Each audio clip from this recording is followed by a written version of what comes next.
MIDC service रस्त्यावरील parking केलेल्या वाहनांच्या अज्ञात वाहनधारकाकडून होत आहे नुकसान. CC कॅमेऱ्यात दुचाकीस्वार कैद. डोंबिवली MIDC निवासी मिलापनगर येथील सर्व्हिस रस्त्यावर गटाराच्या कामामुळे तेथील रहिवाशांना आपली वाहने घरासमोर रस्त्यावर उभी करून ठेवावी लागत आहेत.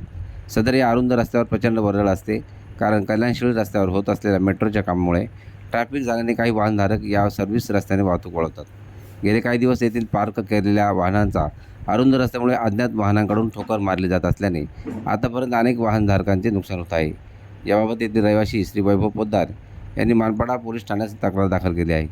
पोलिसांनी या रस्त्यावर लावलेले CC कॅमेरे तपासून संबंधित वाहनधारकावर कारवाई करावी अशी मागणी रहिवाशांकडून होत आहे. Bureau report, Dombivli fast.